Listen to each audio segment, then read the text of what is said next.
Merci Alain. Bonsoir à tout le monde et à tout le monde en fait. Et ça fait 3 fois que je viens à Saint-Romain de Colbosc. Donc je vais bientôt devenir un Saint-Romain Colboscois d'adoption. Saint-Romanais. Comment Saint-Romanais. Un Saint-Romanais. Et au Havre aussi. Voilà. Écoutez, merci beaucoup. Je vous propose de commencer. Alors, on va parler autour de d'écologie, ça va chauffer, mais je vous propose, on va sans doute parler du climat, qui va être d'actualité, à vrai dire, cette année et sans doute pendant tout le siècle, de manière assez régulière, mais avec un détour un petit peu différent et historique. C'est en partant de l'idée qu'on ne peut pas comprendre la situation actuelle si on ne se place pas dans la longue durée. Et vraiment la longue durée, puisque celle de l'histoire de l'humanité, en comprenant le moment actuel que nous vivons. Alors le moment actuel que nous vivons, c'est les quelques décennies, ce début du XXIe siècle, depuis plusieurs décennies. Souriez. Merci. Et donc on va remonter très très loin, à un moment où il n'y avait pas d'appareil photo, par exemple, micro d'ailleurs, c'était à peu près il y a 70 000 ans. Alors pourquoi 70 000 ans? C'est une date intéressante, c'est celle où il y avait les Homo sapiens sapiens, comme nous, qui étaient tout à fait biologiquement, intellectuellement, en termes physiques et autres, comme nous, sauf qu'ils étaient évidemment habillés différemment, et qu'ils n'avaient donc pas d'appareil photo ou de micro. Et qu'est-ce qui se passe il y a à peu près 70 000 ans? C'est le moment où les Homo sapiens sapiens qui étaient dans les régions d'Afrique de l'Est, qui en gros autour du Kenya en ce moment, quelques milliers, le cœur de l'humanité à l'origine, c'est un noyau de quelques milliers de personnes, les paléontologues évaluent à 5 à 10 000 personnes, et puis pour des raisons qui sont encore pas parfaitement élucidées, quittent cette région et vont remonter à travers l'endroit que la région qu'on appelle aujourd'hui la Palestine, et puis vont commencer à se diffuser à travers toute la planète, les uns progressant sur des milliers d'années vers l'Australie, d'autres remontant vers le détroit de Bering et redescendant dans les Amériques, d'autres allant vers l'Europe où ils font un sort à leurs cousins néandertal, etc. Tout cela, je ne vais pas vous faire toute l'histoire depuis 70 000 ans parce que ça prolongerait la conférence peut-être un petit peu tardivement, mais juste pour vous dire, mentionner aussi un moment important qui est la révolution néolithique, il y a à peu près 10 000 ans.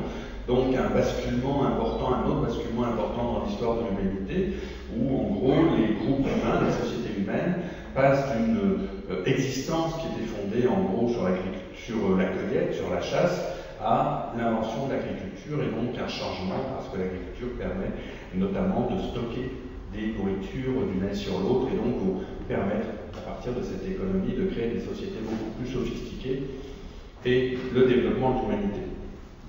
Et pourquoi parler toute cette longue période? Pour vous faire sentir un point absolument important, c'est un trait commun qui a caractérisé toutes les sociétés humaines depuis cette très lointaine époque jusqu'à peu près, on va le voir, le XVIIe, XVIIIe siècle, c'est que pendant tous ces milieux d'années, toutes les sociétés humaines, sur toute la surface de la planète, avaient en moyenne, les humains avaient en moyenne un niveau de consommation matérielle et énergétique très semblable. Pourquoi? Parce qu'il y a un lien très fort entre la consommation matérielle et la consommation énergétique. Et la consommation énergétique, la disponibilité énergétique pendant toute l'histoire de l'humanité a été fondée essentiellement sur les ressources du bois, un peu sur les ressources animales, parfois et tardivement sur les ressources hydrauliques, mais donc une quantité d'énergie toujours très limitée. Et on va le voir un petit peu, en gros, assez uniforme à la surface de la planète. Alors certes, et à mesure que les sociétés sont développées pendant l'époque néolithique, il y a de très fortes différences au sein des sociétés, par exemple entre les mandarins de la cour de Pékin ou les paysans du Sichuan, entre les aristocrates de Versailles et les paysans de la Beauce ou du pays cauchois, mais en moyenne, si on raisonne en moyenne, c'est-à-dire la disponibilité énergétique par individu, les historiens de l'énergie nous disent que le niveau de consommation énergétique était très semblable à toutes les sociétés humaines. Et donc, à cause de cette limitation de l'énergie disponible qui reposait essentiellement sur le bois et sur les animaux. Parce que qu'est-ce qui se passait, en quoi elle freinait cette disponibilité énergétique à partir du moment où les sociétés pouvaient commencer à se développer, pour reprendre des termes modernes, et ça a commencé à devenir de plus en plus évident à partir de la fin du Moyen-Âge, à partir du XVIIe siècle, eh bien, quand le besoin d'énergie augmentait, la fourniture d'énergie ne pouvait pas augmenter beaucoup, parce que le bois ou les animaux, ça rentre en concurrence avec les superficies agricoles. Et pour des sociétés qui commençaient à atteindre leurs limites dans les conditions techniques de l'époque de démographie, de fourniture agricole, eh bien, avoir plus d'énergie aurait supposé de faire un arbitrage entre le bois et l'agriculture qui était un facteur très limitant. Alors, les choses ont commencé à changer à partir du XVIIe, XVIIIe siècle. Et jusqu'à cette époque, l'Europe n'était qu'une civilisation parmi d'autres. Alors certes, elle était brillante, elle était dynamique, on a parlé du château de Versailles, il y avait eu les cathédrales, voilà, il y avait tout à fait des choses tout à fait extraordinaires. Mais enfin, si on les comparait dans les conditions de l'époque aux autres grandes civilisations chinoises ou à la culture indienne, à l'islam, à l'Empire turc, l'Europe était une civilisation intéressante, mais pas spécialement plus puissante ou plus brillante que les autres. Et en termes économiques, pour employer là aussi des critères et des termes modernes, il n'y avait pas, au contraire, l'Europe était plutôt, si on la comparait aux autres grandes civilisations, grandes cultures de la planète, relativement faible. Et puis pourtant, cette région va prendre son envol et va se distinguer des autres jusqu'à arriver à la prééminence encore importante de l'Occident et qui mène notre culture actuelle. Alors, pourquoi? Parce qu'il y a eu cette révolution industrielle qui vous est familier, et là, on va reprendre le terme et le concept d'un historien des États-Unis qui s'appelle Kenneth Pomerantz. Il y a eu une grande divergence. C'est-à-dire que l'Angleterre d'abord, qui était vraiment pionnière, et puis ensuite l'Europe, et puis ensuite les États-Unis et quelques autres, ont pris leur envol et sont arrivés à se différencier radicalement des autres grandes civilisations. Et notamment sur un point très important qui est celui de la consommation énergétique et donc de la consommation matérielle. C'est-à-dire que cette évolution, cette grande divergence de l'Europe et des autres pays occidentaux et de quelques autres a conduit à la situation qu'on connaît encore actuellement, où le niveau de consommation matérielle et énergétique de ces pays est beaucoup plus élevé que celui des habitants du reste du globe. Si je vous dis qu'un habitant du Havre ou de Paris en moyenne nous consommons chacun 40 ou 50 fois plus un petit peu moins, là, 40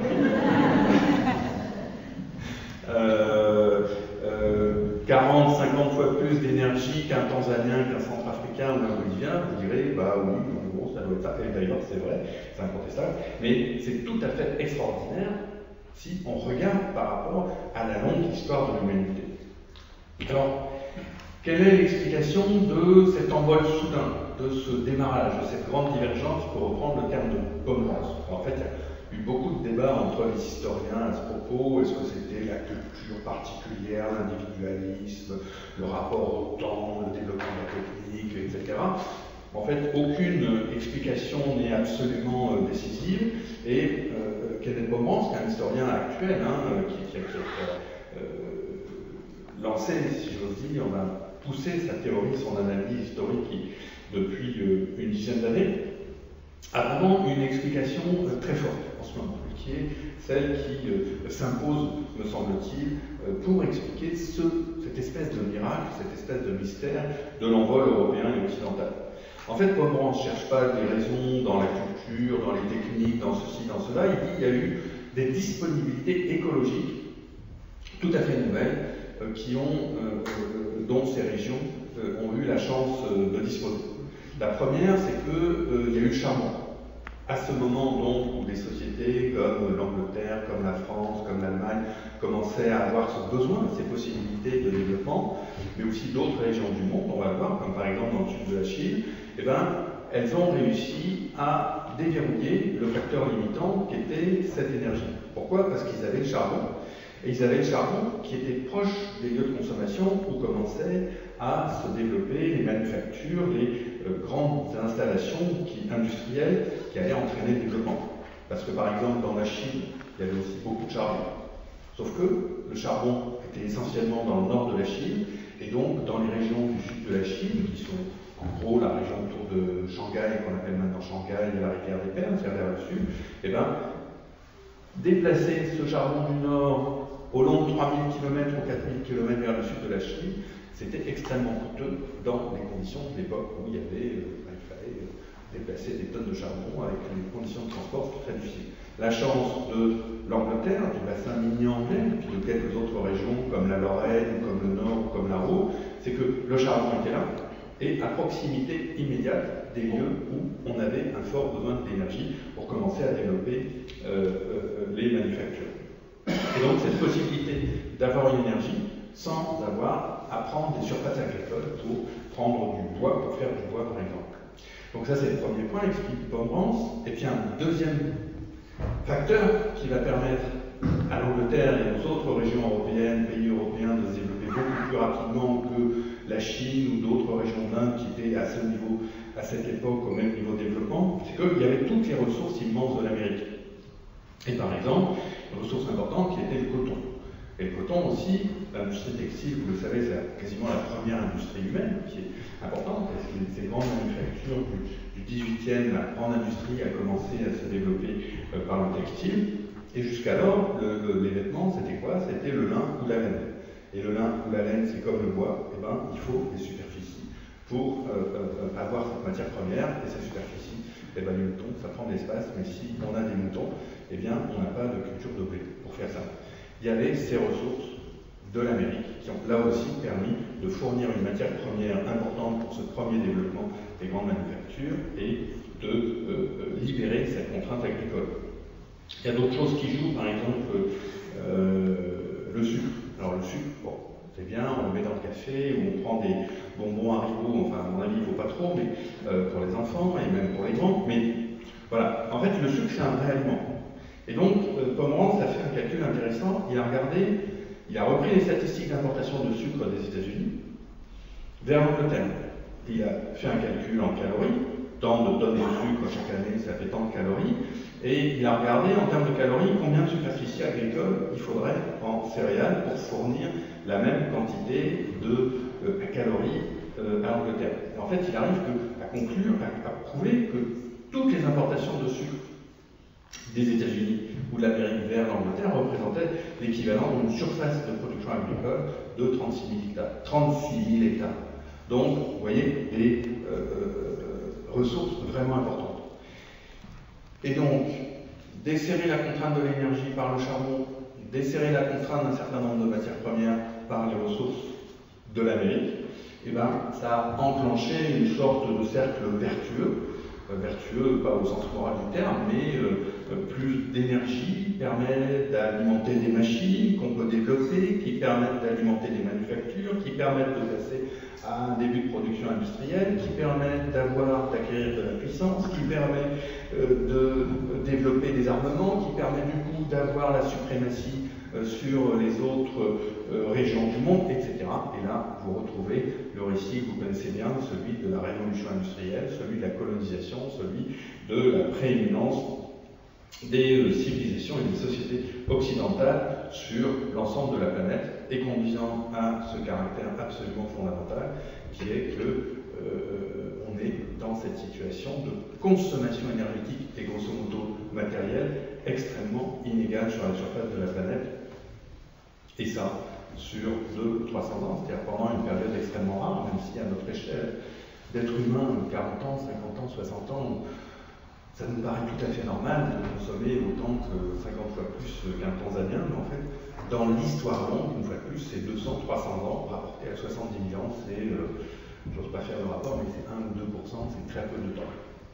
Et justement, qu'est-ce qui est en train de se passer? C'est qu'après cette grande divergence des sociétés occidentales par rapport aux autres sociétés humaines à la surface de la planète, eh ben, on pourrait dire, en reprenant symétriquement le terme de Kenneth Pomerance, qu'on est en train de vivre un grand moment, un moment de grande convergence sur 1, 2, 3, 4 décennies.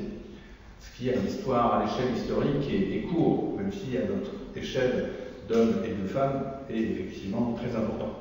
Et ce moment historique que nous vivons, c'est celui d'une grande convergence entre les pays du Sud, pour faire simple, et les pays du Nord. Alors, c'est là aussi une autre façon de voir le phénomène que vous connaissez bien, qui est la mondialisation, mais généralement on parle de la mondialisation en termes d'échange, de développement du commerce, d'augmentation de la puissance économique, la Chine atteint un produit intérieur brut équivalent à celui des États-Unis, etc. Et puis aussi une forme de mondialisation culturelle qui est importante, mais ça a aussi un autre aspect, cette mondialisation, cette grande convergence, ça veut dire que l'on est en train de tendre vers la situation qui était normale tout au long de l'humanité, c'est-à-dire à rejoindre des niveaux de consommation énergétique ou de disponibilité énergétique et donc grosso modo matérielle relativement proches pour toutes les sociétés de la planète. Et donc retrouver la situation normale de l'humanité pendant toute son existence. Mais il y a une autre grande différence, un autre élément qui caractérise l'époque actuelle, c'est que, et ça n'a jamais été connu dans le passé, à cette échelle, en tout cas, à l'échelle planétaire, c'est que on est dans des conditions écologiques qui ont totalement changé, et c'est-à-dire que nous sommes maintenant dans une situation qu'on pourrait qualifier de mur écologique. C'est-à-dire qu'il y a une crise écologique planétaire, qui est celle caractérisée par le changement climatique. On en reparlera, je ne vais pas le détailler ici, j'imagine que pour l'essentiel, vous connaissez les grandes lignes du problème du changement climatique. Il y a aussi, et c'est tout sauf négligeable, la crise de la biodiversité, qui même si on en parle moins, est tout à fait aussi importante, avec, nous disent les naturalistes, un rythme d'extinction de l'espèce qui est équivalent à celui qu'on a observé dans les précédentes crises de disparition de la vie, d'espèces plus exactement, sur Terre. C'est-à-dire que les naturalistes, je ne sais pas comment les paléo-naturalistes disent qu'il y a eu 5 grandes crises d'extinction d'espèces depuis qu'il y a la vie sur Terre et le développement de la vie. Eh bien, nous sommes en train de vivre la 6e crise d'extinction des espèces. La 5e, c'était celle qui s'est produite il y a 65 millions d'années, c'est-à-dire le moment où les dinosaures avaient disparu. Et puis, 3e aspect, 3e volet de cette grande crise écologique, une pollution généralisée des écosystèmes, que là aussi je ne détaille pas, si vous voulez, on reviendra dans le détail là-dessus. Alors, si on croise maintenant ces deux grands moments de l'époque, ces deux grands phénomènes de l'époque, on va arriver à une solution logique. Les deux grands phénomènes de l'époque, c'est cette convergence des conditions moyennes d'existence et de disponibilité énergétique dans un contexte de crise écologique planétaire extrêmement importante. Et bien, la conclusion à laquelle on va arriver, c'est que, étant donné ces conditions écologiques nouvelles et historiquement importantes, on ne va pas pouvoir opérer cette convergence des niveaux d'existence au niveau des Américains du Nord, des habitants du Havre, des habitants de Paris ou des habitants de Tokyo. À 7, 8, 9 milliards d'habitants, puisque c'est en gros le nombre que nous devrions être sur la surface de la planète dans 30 ans s'il n'y a pas de catastrophe d'ici là. Et donc ça veut dire quoi, cette contrainte écologique dans ce contexte de grande convergence historique? Ça veut dire que le niveau de la convergence des niveaux moyens d'existence va se faire à un degré, à un niveau inférieur à celui que les populations du Nord connaissent en moyenne. Retenons bien ce mot de moyenne, je vais y revenir parce que c'est absolument important, vous allez voir. Mais donc, il faut rentrer, enfin, en tout cas, c'est l'analyse que je vous propose. Après, on pense ce qu'on veut, évidemment, mais on peut, en tout cas, très légitimement, raisonner dans ce contexte de l'idée que la convergence moyenne des conditions d'existence va se faire à un niveau inférieur à celui qui est connu aujourd'hui dans les pays du Nord. Et donc, très concrètement, qu'il va y avoir une baisse du niveau de consommation énergétique et grosso modo matérielle dans les pays riches. Alors en fait, cette baisse, elle a déjà commencé. Elle a commencé même très récemment, et là on resserre le spectre temporel très fermement. Elle a commencé avec la crise financière qui s'est ouverte en 2007 et en 2008. C'est-à-dire que cette crise, je ne vais pas non plus la détailler, mais on commence à avoir suffisamment de recul. On est maintenant en 2020. 2015, on commence à avoir suffisamment de recul pour pouvoir analyser l'évolution des niveaux de revenus et de niveau de vie depuis quelques années. Et ce qui apparaît en fait, c'est que dans tous les pays occidentaux, quasiment tous les pays occidentaux, on commence à observer une baisse du niveau de vie en moyenne. Voilà. Alors, je ne vais pas détailler, j'ai évidemment en fait, des études là aux États-Unis, en France, je ne rentre pas là non plus dans le détail, mais on commence, même si c'est encore relativement faible, hein, ça va être 1-2%. Mais ce qui est intéressant, c'est que si on détaille, on s'aperçoit que le niveau de vie moyen commence à diminuer, mais que si on détaille, on s'aperçoit que les 30 à 40% de la population la plus pauvre voient leur niveau de vie diminuer plus fortement, de quelques pourcents, et qu'en revanche, les 5 ou 10% ou les 1% même, ça dégrade, les plus riches, ont vu leur niveau de revenu augmenter. C'est-à-dire qu'en fait, par exemple, c'est un économiste qui s'appelle André Orléans qui dit qu'il ne faudrait pas parler de crise, parce que quand on pense la crise, c'est la crise pour tout le monde, en fait, ce n'est pas la crise pour tout le monde. Parce que pour les riches, pour les très riches, les 5 et 1%, ça n'est pas la crise. Et effectivement, cette évolution, elle est symptomatique d'un phénomène important qui caractérise l'époque récente, sur un demi-siècle, c'est qu'il y a eu une évolution très forte des inégalités depuis à peu près 1980. Ça, c'est même pas à peu près, c'est très précis, c'est-à-dire qu'il y a eu un basculement dans le niveau d'inégalité à l'époque moderne à partir de 1980.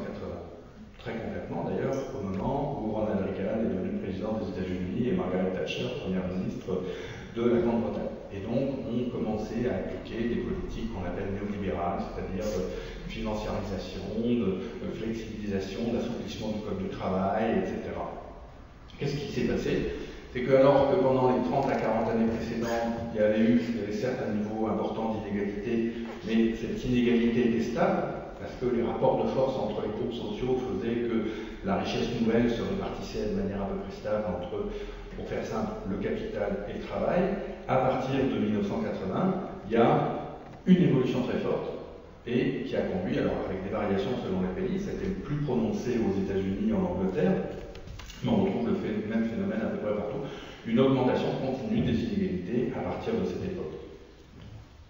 Alors, on peut dire ça, Alain, vous avez cité tout à l'heure le mot d'oligarchie, dire que précisément ce changement de la régulation économique, de la répartition des revenus et des richesses depuis 1980, ça nous fait maintenant bientôt 35 ans, et bien c'est traduit, il n'y a pas que le déplacement des richesses et des patrimoines qui s'est fait, il y a un déplacement du pouvoir, il y a un déplacement de l'influence, et ça veut dire que le pouvoir s'est déplacé, qu'on est dans une situation qu'on peut caractériser effectivement d'oligarchie, c'est-à-dire où un petit nombre de personnes dans la société concentrent le maximum des pouvoirs politiques, des pouvoirs économiques, éventuellement des pouvoirs médiatiques, on y reviendra peut-être, et donc sont dans une situation où ils dirigent la politique dans le but de maintenir essentiellement leurs intérêts et leurs positions privilégiées.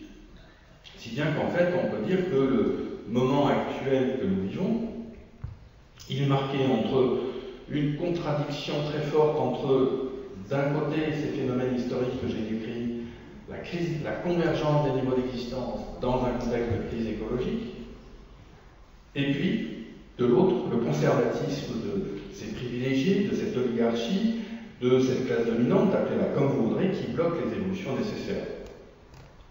Alors, qu'est-ce qui se passe? On va peut-être, mais je le dirai après, dire quelles peuvent être ces évolutions nécessaires qui permettraient de vivre ce moment d'appauvrissement, en tout cas de réduction de la consommation matérielle moyenne, sans que ça nuise finalement à l'équilibre et à la sérénité de la société. Mais pour l'instant, on n'est pas dans cette situation. On est plutôt dans une situation, il y a plusieurs scénarios possibles, mais le premier scénario, c'est celui où cette oligarchie au pouvoir se bloque, se crispe, cherche à tout prix à maintenir le système qui lui a profité depuis 35 ans, et donc face à la montée des tensions sociales de plus en plus fortes, face à la montée des tensions écologiques, se durcit et on peut aller vers un risque d'évolution violente. Que d'ailleurs, en fait, on commence à observer, c'est-à-dire que ce dont je parle n'est pas tellement situé dans le futur, mais dessine largement une part de notre présent.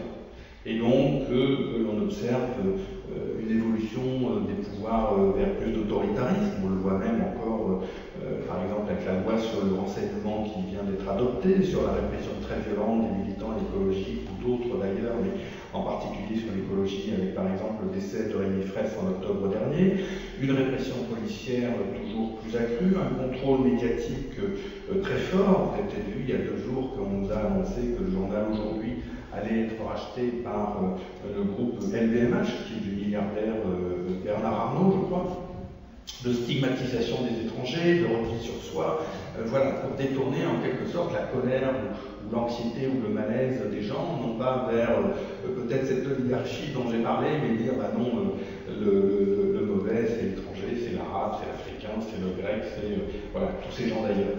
Et puis, une évolution aussi violente, aussi vers l'étranger, au sens d'une sorte de course aux ressources, parce que dans un système qui veut absolument se maintenir, qui espère maintenir ce niveau d'inégalité, ce niveau de forte consommation matérielle, ben, il faut de plus en plus de pétrole, il faut de plus en plus d'énergie, il faut de plus en plus de mines, il faut aussi de plus en plus de terres, et donc on observe des mouvements d'accaparement des terres en Afrique notamment, des guerres de plus en plus autour du pétrole, etc.